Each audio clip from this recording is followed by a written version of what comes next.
conjoint dans la première semaine où on a réduit notre consommation de sucre, mais ça ressemblait finalement à des drogués en sevrage. Mais justement, la raison, c'est parce que le sucre, ça ressemble à une drogue pour notre corps.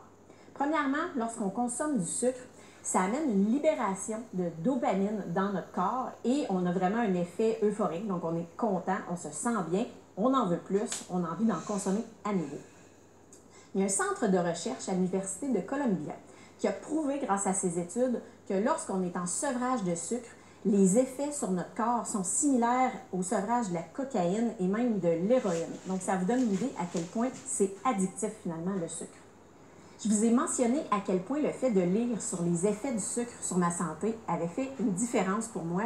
Alors, je veux vraiment vous en nommer quelques-uns parce que malheureusement, la liste est longue. Et là, je me suis pris des petites notes pour ne rien oublier parce que vous allez être surpris. Tout d'abord, lorsqu'on consomme beaucoup de sucre, ça épuise les réserves de vitamines et minéraux dans notre corps. Ça affecte négativement le pH de notre corps.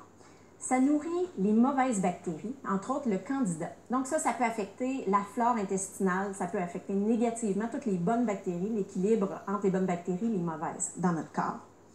Vous augmentez vos risques d'ostéoporose, de diabète et de cancer lorsque vous consommez beaucoup de sucre. Vous mettez beaucoup de stress sur votre système nerveux, votre système hormonal, vos glandes surrénales aussi.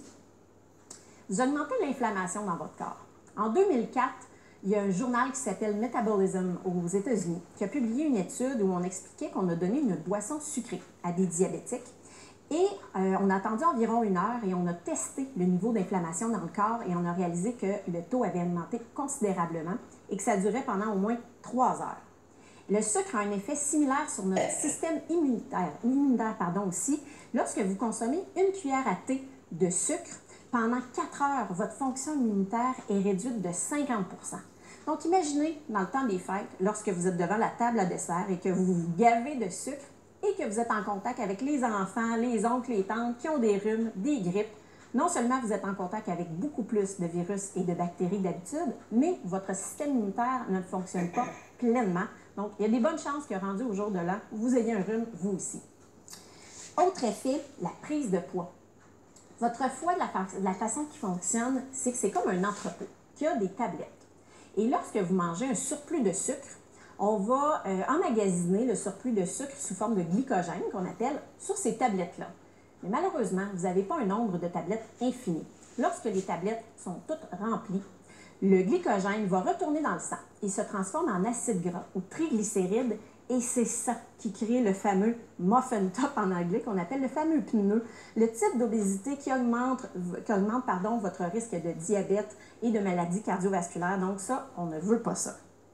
Dernier effet aussi, mais à la longue, l'effet yo-yo qui est créé sur vos hormones de stress, comme l'adrénaline et le cortisol, ça amène des problèmes au niveau de la concentration, de la mémoire. Donc, comme vous pouvez voir, on a une foule d'effets négatifs qui sont amenés par la consommation de sucre. Et c'est pour ça qu'aujourd'hui, on va vous proposer des alternatives que vous pouvez utiliser en cuisine lorsque vous faites des recettes et qui vont vous aider à réduire votre consommation. Alors, avant de vous proposer quelques alternatives, je veux vous glisser un mot sur les édulcorants, le fameux Splenda. Je n'en parlerai pas très longtemps parce qu'en fait, je vous dis, n'y touchez pas.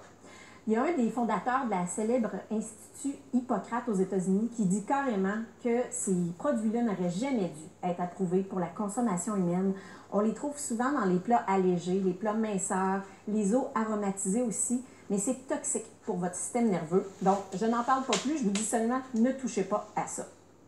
Autre aspect que je vous mentionne, c'est que les sucres naturels que je vais vous présenter sont des alternatives intéressantes, surtout parce qu'ils vont amener des vitamines et des minéraux qu'on n'a pas avec le sucre raffiné. Mais évidemment, ce n'est pas une passe gratuite pour vous permettre de mettre